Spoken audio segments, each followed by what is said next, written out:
Hello, and welcome back to another episode of the Shaman's Horde on Nyxus Gaming. Now, last time we finished up in Honest Hearts, and that was fun and all, but I figured we'd take a nice little gambling trip to one of the most famous casinos in the world, the Sierra Madre, at least the post-apocalyptic world and all. That's right, today we're going to be starting Dead Money, and I figured if we're going to be gambling, I would take our girl Veronica here. She has her nice little dress on. And I don't know. I just get the feeling Raul would love being in a setting such as this. I never noticed the sun's glare like that. That's kind of nice. But if we're going to be gambling, we're going to need some cards to gamble with. So, look at that. Ace of Spades for the Sierra Madre.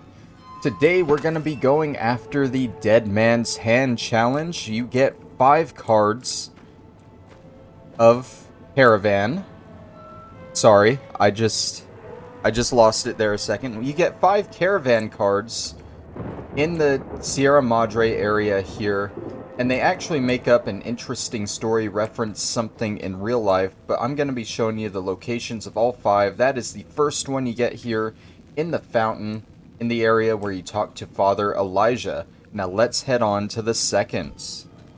The second card you're going to find for the Dead Man's Hand is going to be in the Villa Police Station in the same cell as this guy, Dog, here. We'll get to him in a later episode, but in the back of the cell you'll find it laying on the ground here. You get the 8 of Spades, card 2 of 5.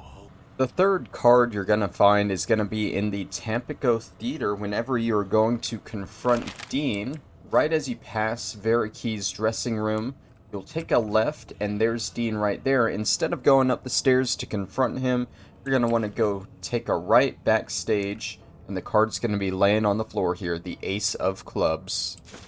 The next card is going to be the 8 of Clubs. You'll find it in this back kitchen area where you confront Dog or God, whichever one you did.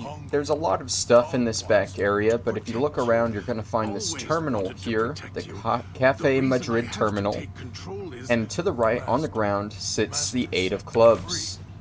The final card that you will find is going to be all the way pretty much towards the end of the DLC. One of the last places you go, it's going to be in the Executive Suites, way in the back room, Veriki's suite, where you confront Christine.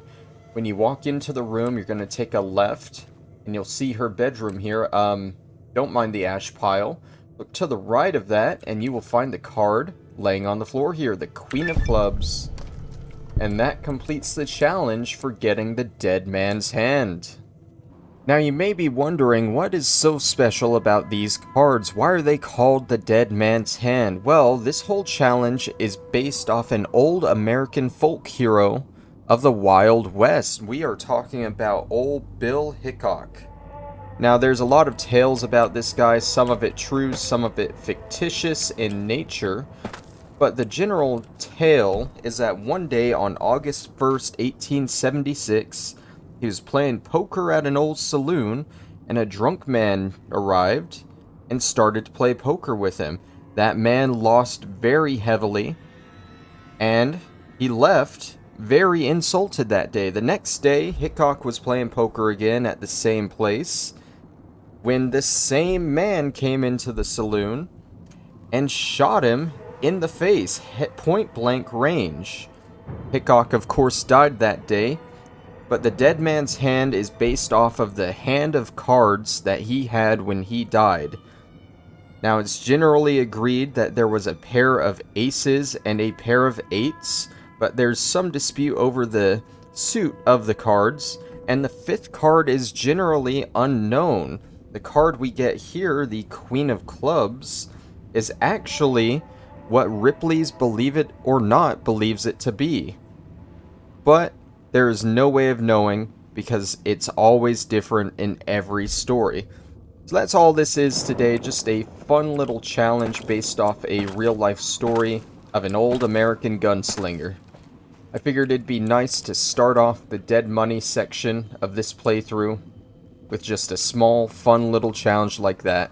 next time we're going to start getting into the companions. We're going to go visit that dog in the cage over there and see what he has to offer. Thank you all for watching, and I will see you then. Bye-bye.